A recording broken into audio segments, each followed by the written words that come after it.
so many women who are in positions of responsibility, whether for families or professional, feel like the only way for them to get a break is to be incapacitated. I was making six figures at the time and knowing that that was significant to our family, but to finally get to a place where I was like, this ain't it. I don't care. Like, we'll figure it out. Finally putting my self-worth first. You have to recognize what's your fed up point. Like, that's it. Enough's enough. I don't even care what comes next, but I want out. We'll figure it out. Do you want these six figures or do you want a wife? Yeah. Like you want me here? For real. Today, I am joined by the wonderful Candice Dormon. Candice is a wife to her college sweetheart, James, mom to two wonderful boys, Lincoln, 11, and Emery, 9, and an entrepreneur. What began as body butters and oils evolved into Ekow Body Wellness, a whole body experience focused on movement, healing, and joy. Part of this evolution included the launch of Ekow Body Wellness Studio, which provides strength coaching and movement classes that range from yoga to line dancing. Through her own transformation, losing nearly 40 pounds and building a body stronger and more muscular than she ever imagined, she discovered a deeper power within herself. Candice's work now is helping women activate that same kind of joy, strength, and self-belief, understanding this journey isn't just about weight loss, but about activating the power that's been inside us all along. How has building your physical strength and getting into line dancing tied into your self-belief and confidence in other areas of your life? It's a big question. It's a big question. We could probably talk for days on this because... Deep.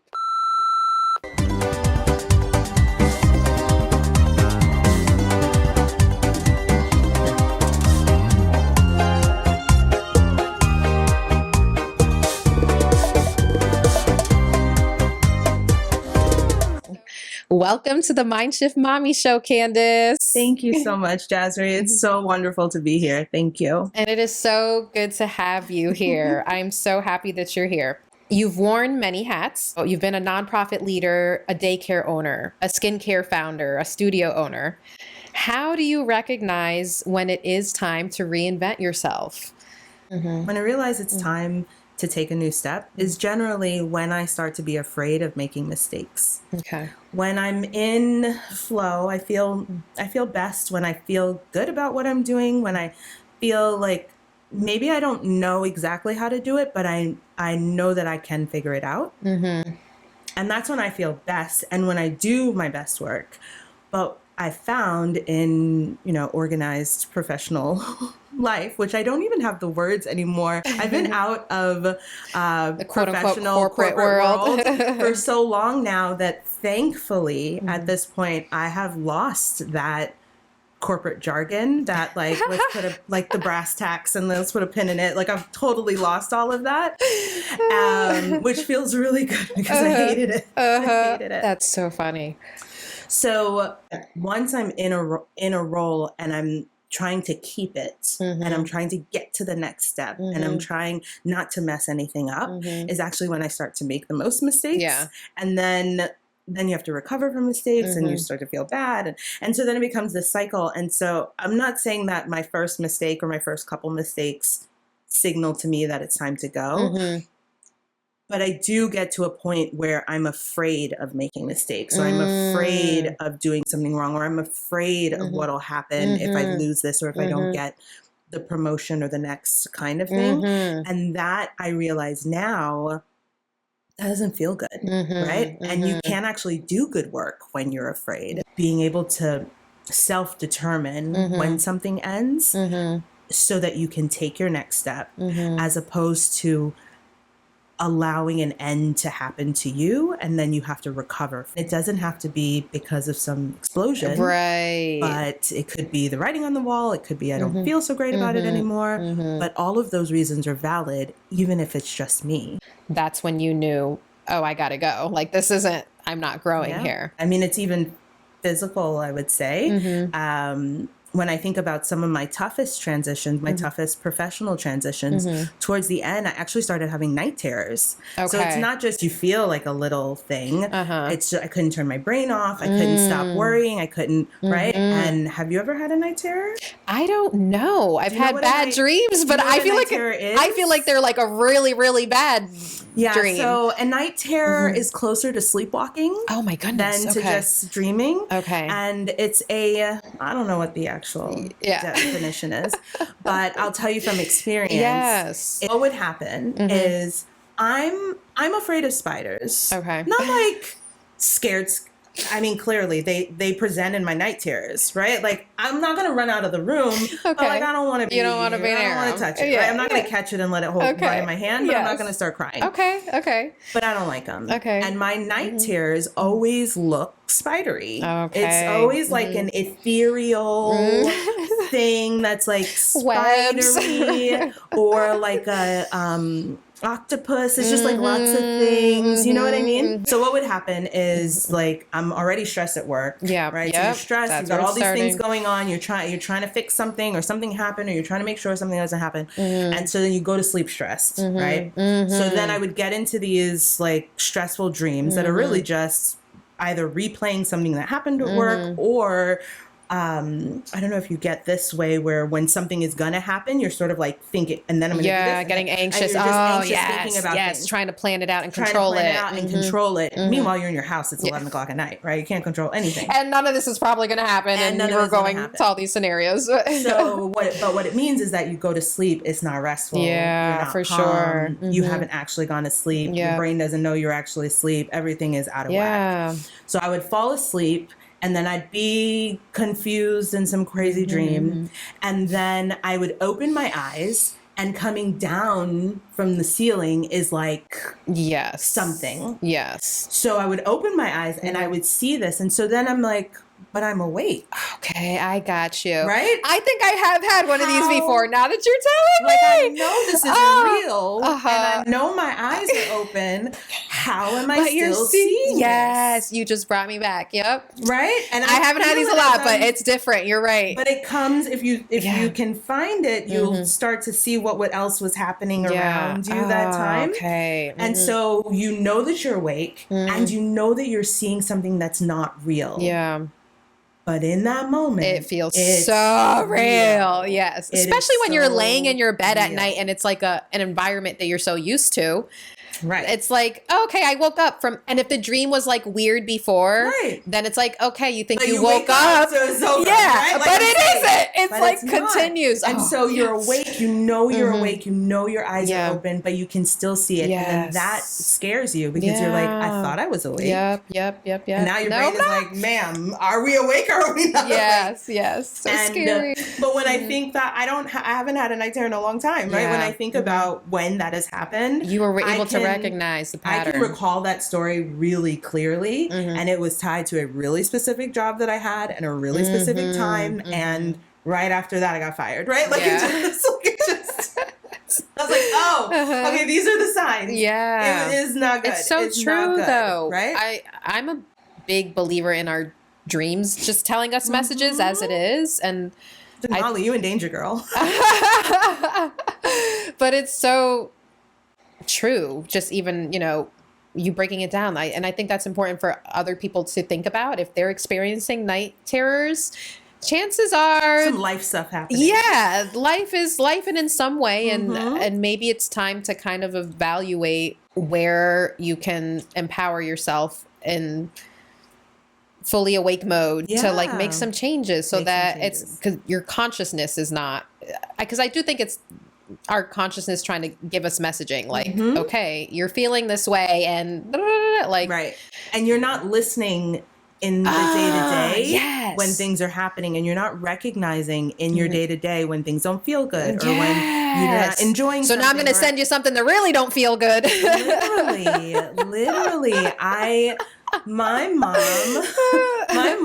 is a savant. There's no other way for me to say it. She finished high school, but she didn't get to go into post-secondary. I know she always wanted to be a nurse.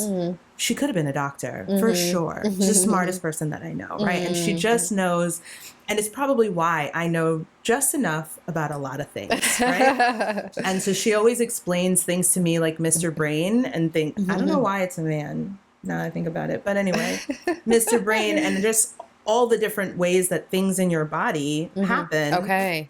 We get in the way of the real work that our body just knows what to do. Absolutely. I think about the most incredible things happen to us without us, for us. Yes. Right? 100%. When things are happening, you're supposed to recognize them, but we've gotten so far away from our own power, our own agency, our own ability to assess a situation and be responsible for ourselves and take the action that's required.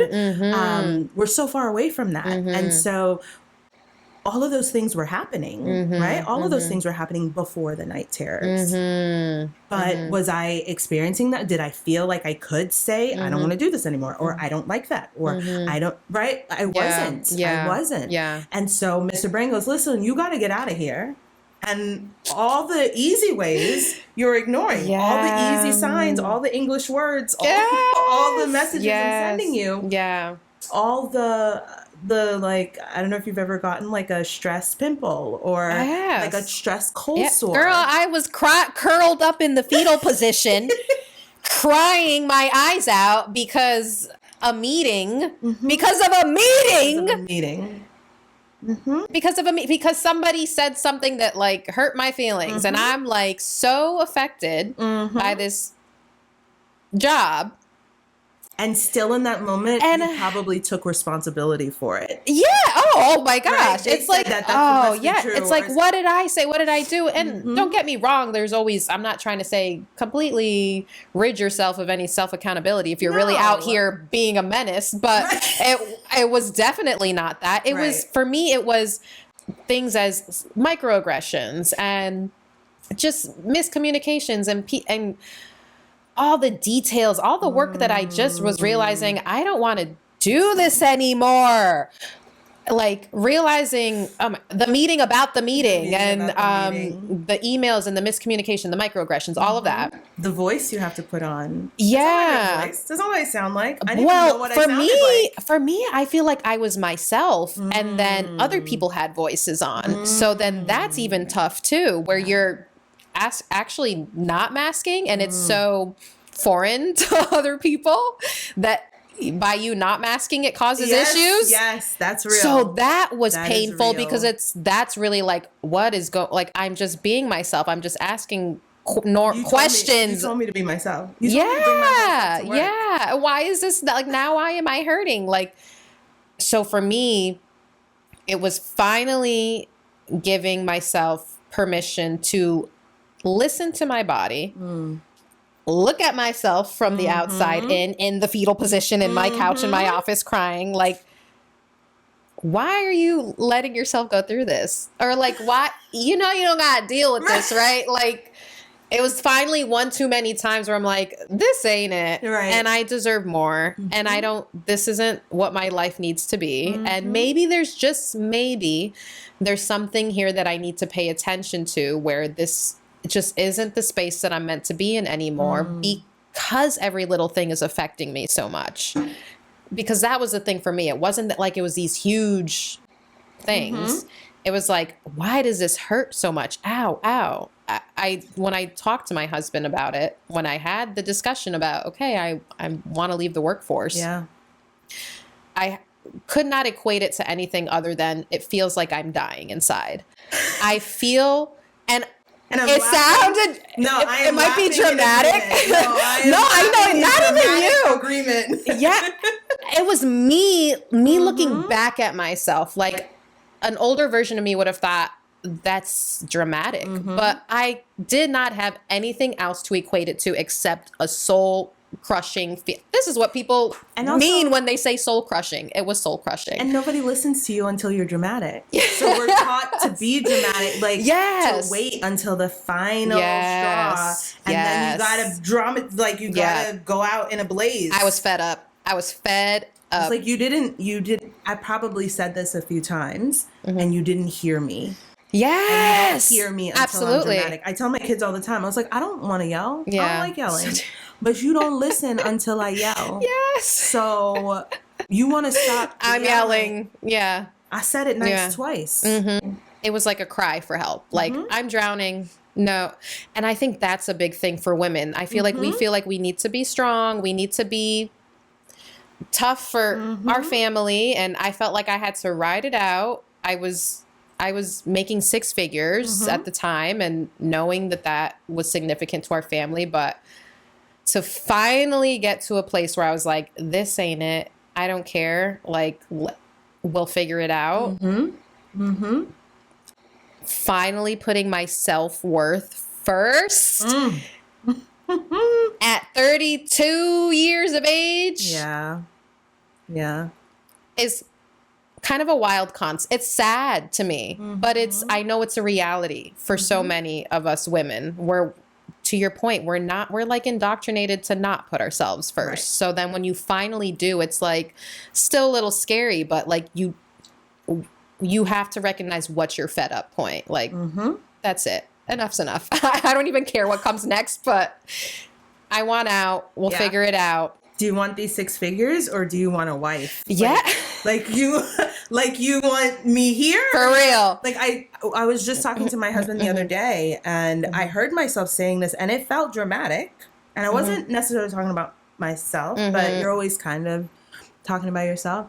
And there's the line of like, oh, check on your funny friends, check on your happy friends, check on your people. Like, yep. Check on your friend that always has their ish together. Check on your friend that is always checking on everyone else. Yeah, it's so true. Because everything's okay until it's not okay. And then when it's not okay and nobody's listening or you don't have the words, you have to get dramatic and you have to get more and more dramatic until you're not here anymore. Right? I was like, I think about the people, sort of famous people that we've lost as a culture over the years. Robin Williams, Twitch, Bourdain, Anthony Bourdain, Chester from Linkin Park, Kate Spade, yes, right? Yes. It don't seem like no reason, right? No all good successful reason. people all that we named, successful people, all people always wanted to that be around, loved. Yes, and I'm just like, when people you expect are fine, say that they're not, you get uncomfortable. Other people, so if I'm generally fine, when I say I'm not, other people are confused and uncomfortable, and then you just sort of like, oh, you want a massage? Like, you want a massage, or you want to like go get your manicure, like, and so then you don't get what you need from people, right? Which we all need stuff from people, as strong as we want to be. And so you have to increase the drama. Yeah. So many women who are in positions of responsibility, whether for families or professional, feel like the only way for them to get a break is to be incapacitated so that you feel bad if you ask me to do something. Why can't you just see that I need a minute and like offer to help me or offer to take something off my plate? You'll only do that if I'm incapacitated. Yeah. And this is not against spouses or of course, right? All of the things. No, exactly. Children, all of them. They all, everybody. Yes. Right? Yes. But it's because so much is put on us and we put so many things on ourselves. Right? And we feel responsible for putting the things on ourselves because someone will say, oh, you're doing those things, you don't have to do those things, but someone somewhere somebody told me I had to do those things, whether out loud or implicitly, right? Like, for sure. You learn it somewhere. Absolutely. And you also learn that the only break you get is when you have like explosive diarrhea, right? Like or you have COVID, or you have like, you have something that really means. And a lot of the time that is that was what physically happens to us. And you can call that in by not taking care of yourself. Yes, right? it's you like exactly sickness. You you're not calling it in, but you are. It's like you said with your night spread. terrors. I feel our bodies are trying to tell us. Our senses, anything, our intuition is letting us know when, for example, a situation isn't right for us. God, universe, intuition, whatever you call it. Whatever your name is. Whatever you believe in, whatever it is that you believe in, there's something that we all, I don't think any of us can really operate fully without a belief in something, in the unknown. Yeah, I agree. But something is trying to tell you something. Even if you want to just look at your bodily functions, how many times do we get sick because we keep running and running and running? I haven't been sick in a long time. That's what. Oh, really? It feels great. I feel like good for now. Like I haven't been sick in a long time. Yes. The last time I was sick, it was very dramatic, and it was a tooth infection that I got. And even the fact that I just distinguished those two things, right? Yes. Like I was really sick. I was in the hospital. I was in the emergency room twice in one day. It was dramatic. Yes. And it still doesn't feel like being sick, but that was dramatic. Yeah. And it meant, and it like so many things. And so I couldn't do this and and everybody saw that. And my mother-in-law came and they're like, are you okay? Yeah. You really she's need down. help. Like she's down. Right. But I was in the emergency room. Yeah. That's what that took. And it shouldn't. Have to take that much. And again, we're responsible. And if you don't cry wolf all the time, right? But yeah, so since then, I haven't been sick. Yeah. And I think that my husband's probably stressed. So and I'm taking care of what I can take care of. I'm trusting him to take. Yeah. I'm hoping he's trusting me to take care of what I can take care of. And right now, I wish it was a bigger slice of pie that I could give you. But this is what I got. Yeah. For the family. 100%. And so I'm going to try these other things to see if I can make this slice a little bit bigger. Yeah. But it's like this or nothing is how I feel. Yeah. And I don't know if that's fair. But back to the original point. It's all I got, you know? And so whether it's fair or not, would it be fair to force me to find more if it's all I got? Is it fair to accept this because it's all I got? I don't know. All I know is what I got. I feel like that is a gift to women, what you're saying.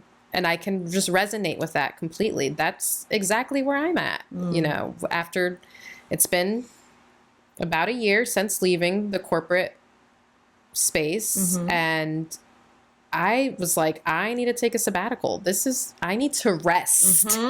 My body needs to rest. Is not rest, Jasree. This is not rest at all. Right, because it's true. We tell ourselves that, but then we still. It's like you get into those spurts of oh, I need to help contribute. I need to do this and that, or I need to because I did go into I was helping. Yeah, I needed to. I had a part-time job right afterwards, and then I was like, okay, this is feeling stressful again. I'm doing the same thing, so I had to learn to really step away, and it's difficult when you're trained, conditioned to feel like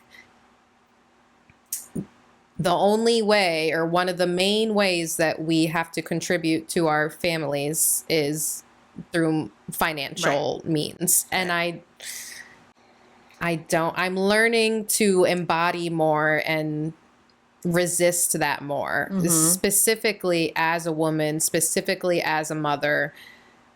The more I'm in awe about what we do, just simply bringing life to this world and how that has been minimized in our society, and just the work of being a mother and raising children and making a house a home. I'm like, oh no. And then you want me to work full time on top of this, even part time?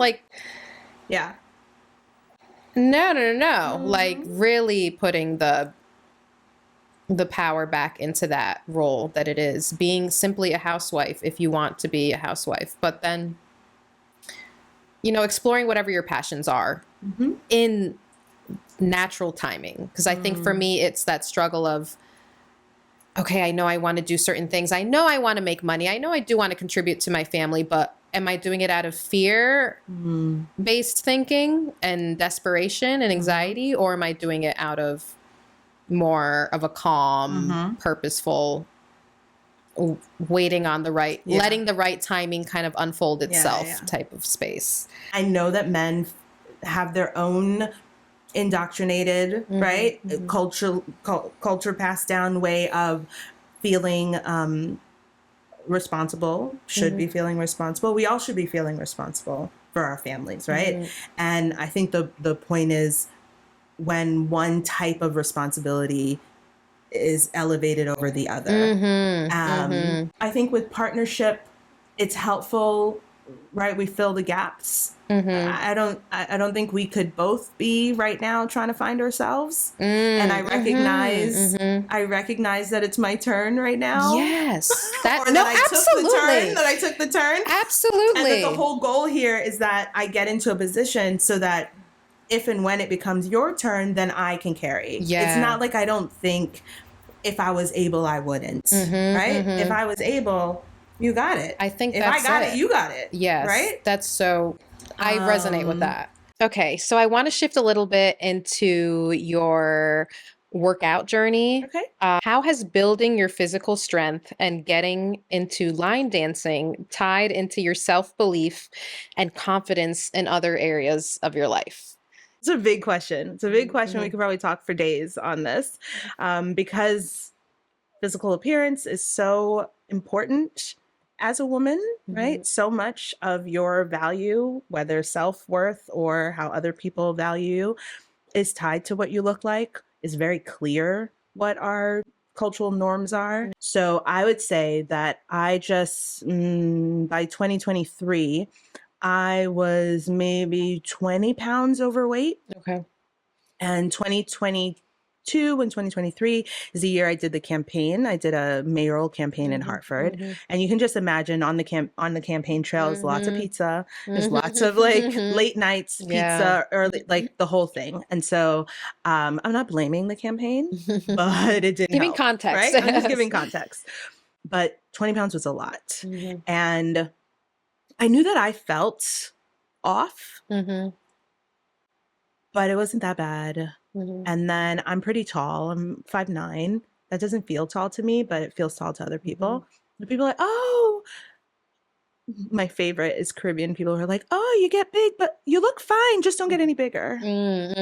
Okay. And so there's a little bit of, you could see when people see you, haven't seen you in a little while. And there's like, you can see it, right? Yeah. But they try to cover it, right? And you already know. Yeah. And you only see it because you already know. Yeah. But like, for the most part, it's okay. And we're not trying to be 17 or we're not trying to be the most beautiful. Yeah. And I'm a mom and I have kids and like, do I really need a flat stomach or does it really matter? I'm already married. He already loves you. Like, did you feel a sense of like security or comfort when you had more weight on? I don't know how to explain it. Almost like in a weird way, I almost felt like for me, was married, had kids, all those thoughts that you just said, and an additional almost like hiding in a way. Yes. Like, yes. Having a fear of being seen. And feeling like I'm safe. I felt, isn't that crazy? Yes. That is insane. I viscerally remember having heavy women are attacked as well. Right? Exactly. So it doesn't even matter. But it doesn't make sense. But I remember feeling like eyes are off of you. Yes. And even that then, it's like pretty girl problems, right? If people don't think you're all that, a threat, or a threat, then if they like me, it's because they really like me, or they really like my work, or they really, right? It's not, they only like it because I'm pretty. Yes. Which is also a weird thing to say. But it's true. It's to your point of all the things of society. So you tell yourself it's okay, and that it's fine, and that you don't need to be small. You still tell yourself that you should be smaller. But you justify in the moment because you're not actually doing anything, right? Like you're still eating the pizza, you're still going to sleep late, it's So you go through this like justifying, this justification that you're doing, which is like, it's not that bad. And again, to our earlier points, it should have been okay when I said I didn't feel great, right? And it doesn't matter that other people say, "Oh, but you're tall." Yeah. "Oh, but you're okay." Yeah. Because that line gets pulled out, like it gets wiped away really fast when you cross over to when people think you're not fine anymore. You don't, there's no notice, right? So you go really quickly from, "Oh," to, "Are you all right?" I was like, "Wait, I just saw you. Like, you said I was fine. Yeah. And they're like, "Yeah, that was 5 pounds ago." Like, what happened? So I would say that that what was happening to me like 2 years ago is that I had put on more weight, and externally you could see it, but it wasn't dramatic. Yeah. Right. And it was explainable. It was understandable. Explainable and understandable is the worst, right? Because you can justify all day around explainable and understandable. And so I wasn't doing anything about it, and I didn't think I could do anything about it. And I was trying to be the best campaign manager I could possibly be, and there was no time for anything else. So what happened is that it comes on quickly, the weight. You put it on quick, slowly. The transition happens, and then all of a sudden you're fat. Or all of a sudden I started to see I was buying some new clothes, and I thought I was cute. I thought I was so cute. And then I saw the picture, and I was standing next to a woman who's got to be in her 60s. And she looked incredible, not just because she's slim, but her outfit was cool. She's a bona fide auntie. Yeah. And she looked amazing. She's also a congresswoman. Yeah. She was wearing a white suit. It had sparkles. She had on heels. And I looked at myself, and I had on a 2-piece palazzo set, like a cropped palazzo, and a chiffon. It was like a beach thing, like a muumuu, but like open, because I was like, "Oh, I'm just whimsical." And I remember telling myself I was in my auntie era. I was in my auntie era, and I was wearing leopard flats, and I got on these yellow. Okay, yellow. I love yellow. I'm sure you look cute. I'm sure you look cute regardless, but I know what you mean in terms of like. The point is that I was telling myself, because I was 40, that I was in my auntie era. Got it. And I was standing next to an actual auntie who was killing it. Okay. And I was like, part. There's a miscommunication here. Yes. Right? Yes. And in that moment, I felt like, oh, you're skipping some steps, and you are justifying what you look like right now, and launching yourself into what you think is auntie. Wow. Yes. But this is auntie now. Yeah. Right? Like, it doesn't have to be. Today's 40 is not last year's 40 is not, our parents' 40, and today's 60 is not. Like the grandmas. Yeah. The grandmas don't look like my grandma. No way. There's no way. My mom was a grandma at 40. Right. I don't even look like my mom when she was a grandma at 40. It's not the same. She looked incredible. And I realized that I was allowing myself to settle into this persona because of how I looked and how I felt about how I looked and what I thought I could do with what I looked like. So that was just like when you out of body see yourself. Yes, you're like, a wake-up call. A wake-up call. And then on top of that, the other thing that happened to me was I was in the campaign, and our office was on the 3rd floor, and it was summertime, and the elevator was broken. Oh, boy. And because I'm the campaign manager, apparently I got all the answers. I didn't.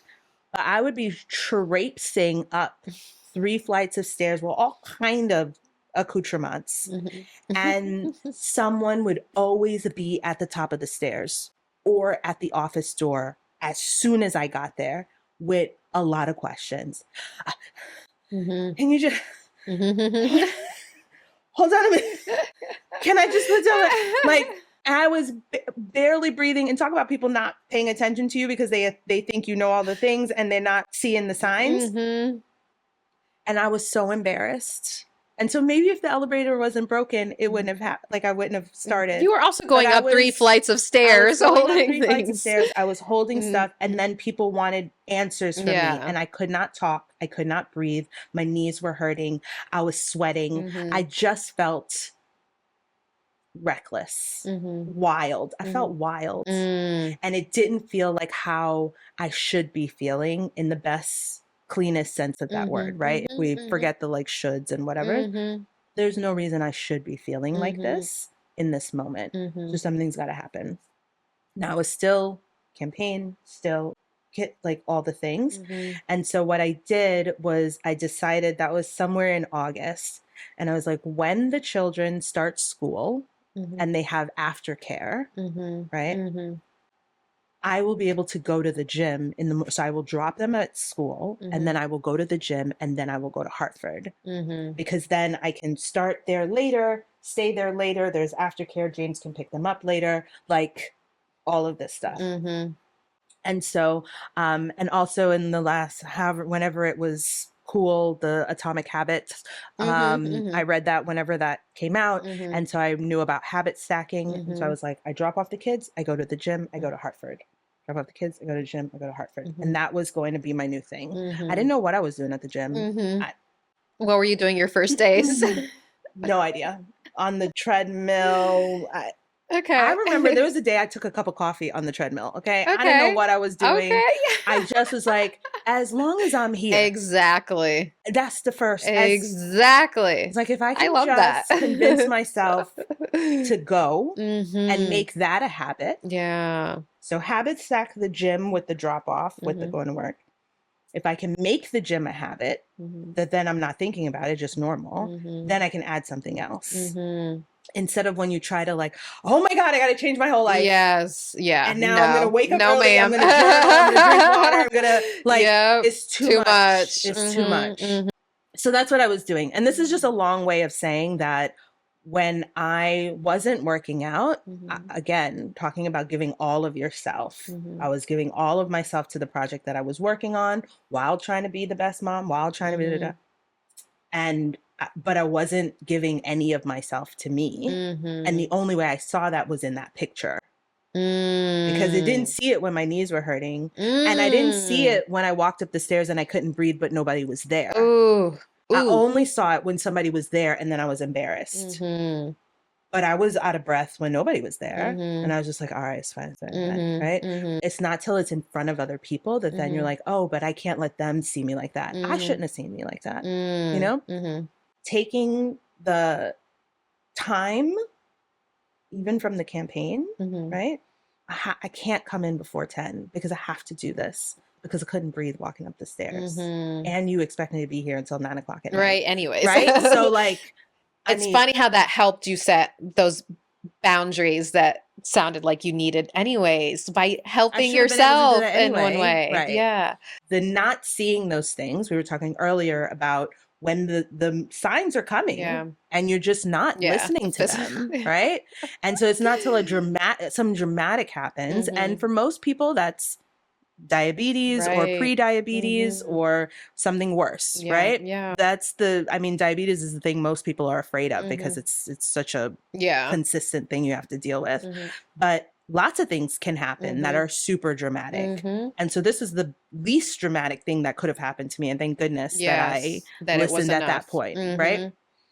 So deciding that I could take the time to do it, even though it was an important time for me and for somebody else and the kids and all of the things, that was number one.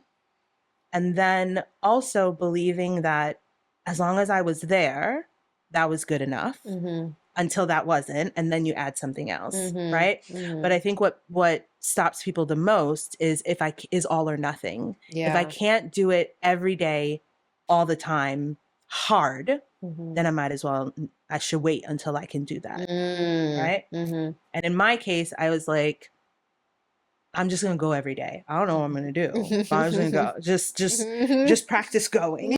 And then once I don't have to think about going anymore, then I can think about what I'm doing there. Right. one of the things that I hear myself saying all the time is that to myself or to others is that you can't iterate on an idea. You can only iterate on action. And sometimes we try to iterate on the idea. You try to iterate all the different ways that things could happen before you've even done anything. Yes. And then you're exhausted. Yeah. And just ruminating the whole time. I will tell you that I watched some workout videos on YouTube sitting on my couch eating popcorn. Okay. What? You were getting moves. You were trying to be... Research? Yeah. Stop. Okay? Like eating popcorn, watching people work out. Yeah. Research. Yeah. No, and that's because you're embarrassed. You don't know what to do. You Yeah. You think people are going to make fun of you. Oh, absolutely. You think if you go to the gym, people are afraid to go to the gym because they think people. I was like, that is so valid, though. I want to validate that version of you. I know you're so far removed from that now, but I'm like, yeah, I totally remember being at a place where it's like, okay, how do I use this? And I think a lot of women will resonate with that. And I think a lot of women don't go to the gym because they don't know how to use machines, and we don't want to look stupid and whatever. Which is why I tell people to stop using machines. Like, but so I also you get into the conversation of like, well, why don't you there's dumbbells right there? Like, I don't tell anybody to use machines at all. I had to use a machine this week and I was like, I don't want to use a machine. There's so many modifications to adjustments to get yourself. I mean, if you were on the machine and then I get on the machine, there's like 16 different things I have to do, right? Yeah. I don't have time for that. And also, you don't know how to do it. You don't know where to put it, where the guards are. So now you've done it and it's too heavy and your arms are back here, you're locked in the thing, you can't get out, your legs are wide apart. It's just so much. Yeah. But there's comfort in this is the arc of the machine, and so this is where I'm going to go. Yeah. Right? But you're also locked into that. Yeah. You think that there's comfort in that, but that there's also no freedom in that. Right. I was like, you pick up a barbell, either you can or you can't. Do something up over your head for these muscles here. You want to do a squat to the floor to get your big leg muscles. You want to bend down towards your toes like a deadlift, which is the whole backside of your muscle. And then you want to do some kind of like core engaging planks, you know, twisty thing, something that works the inside of your body, like the deep level of your core, right? Because all this other stuff goes when you stop eating crap, okay? There's not a single workout that's gonna get this gut off of you, except that you stop. Right? You do all the core workout, and you will have a 19-pack ab underneath that slab of sadness. Okay, those are the things that transform your body because they're compound moves that require everybody get in line. We're doing this now. Everybody get in line. That's what Mr. Brain is telling your arms, your legs, your toes, everything. Everybody get in line. Okay, Candice, before we go, I'd love to play a quick little speed round of Mommy in a Minute with you. Okay. So it's going to be 10 questions, and you just answer the first thing that comes to your mind, and you try to do it in under 60 seconds. Great. Okay? All right, ready? Yeah. Okay, here we go. Set the clock. Go to hype song when you need a confidence boost. Oh, we use this as our birthday song. Oh, girl, it's your birthday. Oh, okay, Trey Songz. Yeah, love that. One product from Ekow Body you always keep in your bag. The cooling mist. Ah, yes. It's a spray, hot flashes, heat, funk, whatever. Everything. It's everything. It's good. It's a cooling mist. Love it. Favorite way to sneak in joy during a busy day? Dance. I'm dancing in the car. I'm dancing at the gym. I'm known in the gym as like I'm singing. Singing and dancing is always a thing. And I've gotten in trouble for singing in public. It's like, can you just I love it. Okay. Most used phrase in your house as a mom? You think I'm simple? Is that like a Caribbean thing? Like you think I'm dumb? You think I simple, huh? You must think I simple. Anytime they try to pull something over, it's like, I love it. And it stops them because it makes them, and this is not what we're supposed to be doing, but it makes them realize that I know what they're trying to get me. And it's like, you think I'm simple? Yeah. Like, no, Mom, I don't think you're simple. Exactly. So that's the only reason you would say that to me. I love that. One movement or exercise that makes you feel unstoppable. Back squats, which is when you put a barbell on your shoulders, and you do a squat. Oh, there's something. I mean, there's just back squat. Good to know. I'm up to my max has been 200 pounds. Oh, I haven't done it in a while, so I was at 160 this week when I went back to it. Wow. But when I did it, I was under 200 pounds. Wow. And so I was able to carry my own weight. That's amazing. More than my weight on my back. Yeah, I'd feel pretty darn unstoppable. Best advice you received as a mom? Yes. So my friend Lisa years ago said to me, never judge someone who has children older than yours. Yes. You haven't been there yet. You don't know. Everybody was a good parent before they had kids. Nobody was going to let their kids eat McDonald's or be on screens. We all do it. Yes. So don't judge people who are ahead of you in the parenting game. Something your husband does that makes you laugh. Oh, we're always giggling. I'm trying to think of it for me. Yeah, I'm like, I don't know if it's appropriate. You said something. Yeah, it's not. None of it is appropriate. That's okay. So the little slide. Is this why we get married? Is that why you got married? So you can just grab things whenever you feel like it? Like, why are you such a child? Like, it's just. So I've started just grabbing things. Yes, I love it. Sense. I don't want to grab it. I just have to reciprocate to see how it feels to him. Does that feel good to you? One thing you've learned about yourself through entrepreneurship. That I can do anything. Period, Pooh. That's like, I know that's literally right. can do. It's part of my problem because when you can do anything, what are you going to do? Like, how do you choose? But I can figure out just about anything. Yes, everything is figure outable. Everything is figure outable. Love it. Self-care, guilty pleasure. So I'm feeling a little stuck because I don't feel guilty about any of the things anymore. I know that's right. The only thing that sometimes I feel guilty about is like going to get a manicure pedicure because you can easily these days spend like almost $100 getting your nails done, and I don't even have fancy nails. Like, I don't even have tips. And so it sometimes feels frivolous, but I really like it. Treat yourself. Treat yourself. I love that. Okay, the final one. What makes you feel most powerful these days? So I feel really powerful right now because I look strong. And I look like a woman of stature in a way that I've wanted to. And maybe even in a way that people have treated me but hasn't matched with how I see myself. Right? Body dysmorphia. I can see it. There's no doubt about it. I had a woman come to me and she was like, "Are you Candice?" And I was like, "Yes." And she's someone that I met at a friend's party. So I don't know her, but I met her.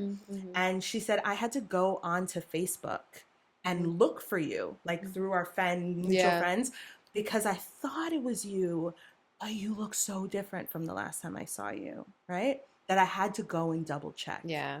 And I was... When you're getting people that are reflecting that back to you and they're that confirmation, it's just... Especially when it's somebody who who doesn't see you every day and they've seen you. And has no reason to lie to you. Exactly. Right? Like a family member. Oh, you're just saying that. Oh, your husband is... Oh, you're just saying that because you have to say that. No. But they don't. My neighbor just said, he was like... And he was stuttering. He's like, you look good, but like in a neighborly way. Like but like I'm not hitting on you. I'm not something. And I was like, I understand he's young, and I was like, I understand. I feel the way I look, the way other people see me. Beautiful.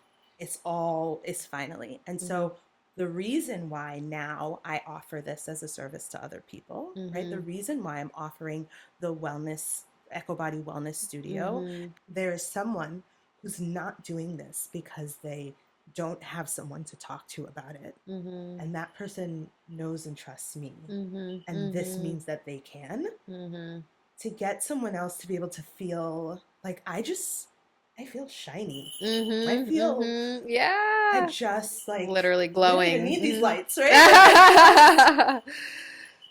And in me most, so grateful that I feel this way, but being able to get other people to feel this and knowing how it transfers so easily and so quickly to the rest of your life. When you are strong and you feel strong, you move different, you talk different, you sound different, you're confident, you try things. Exactly. Your tolerance for risk is different. The change, the magic, the results is in the thing we're most afraid of, and that's the failure. Thank you, Candice, so much for being here today. Thank you for all your wisdom and sharing your story with me and the Mindshift Mami audience. And thank you so much for joining us today in this episode of the Mindshift Mami Show. And I will see you in another episode. Take care. Bye, guys.